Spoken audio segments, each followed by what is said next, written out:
ডেফোডিলের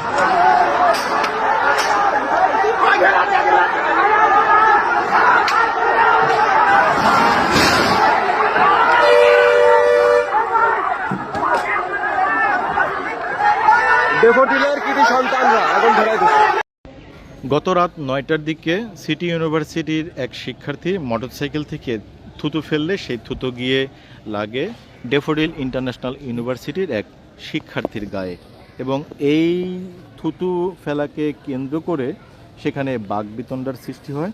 এবং এই বাকবিতণ্ডার এক পর্যায়ে কিন্তু সেই বাকবিতণ্ডার পরে সিটি ইউনিভার্সিটির 40 থেকে 50 জন শিক্ষার্থী পরবর্তীতে সেই ডেফোডিল ইন্টারন্যাশনাল ইউনিভার্সিটির ওই এলাকায় গিয়ে তাদের সাথে তাফালিং করে।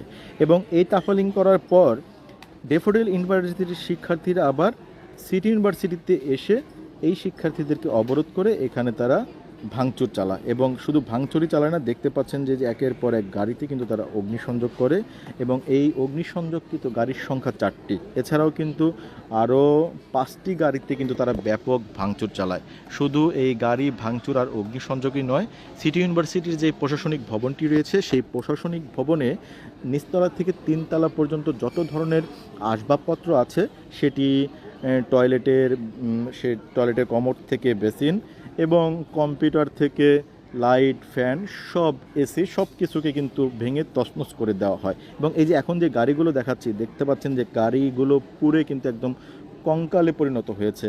এমন 4টি গাড়িতে কিন্তু অগ্নিসংযোগ করা হয়েছে, এবং অগ্নিসংযোগের যেই ধোঁয়া কিন্তু দেখতে পাচ্ছেন যে এখনও কিন্তু অনেক গাড়িতে, এই যে দেখতে পাচ্ছেন যে এখনও কিন্তু অনেক গাড়ি থেকে কিন্তু ধোঁয়া উঠছে। এবং এছাড়া কিন্তু পাশের পেছনের দৃশ্যগুলো যদি একটু দেখে, যে পিছনে কিন্তু আরও 2টি গাড়ি, যেই গাড়িগুলোকে কিন্তু ভেঙে ফেলা হয়েছে। এবং এই গাড়ির পাশেই কিন্তু রয়েছে আরও কয়েকটি গাড়ি। এই যে একটি মোটরসাইকেল দেখতে পাচ্ছেন, পালসার মোটরসাইকেল, এটিকেও কিন্তু ভেঙে ফেলা হয়েছে। এবং এই যে নোয়া বাসটি, সেটিকেও কিন্তু ভেঙে দিয়েছে।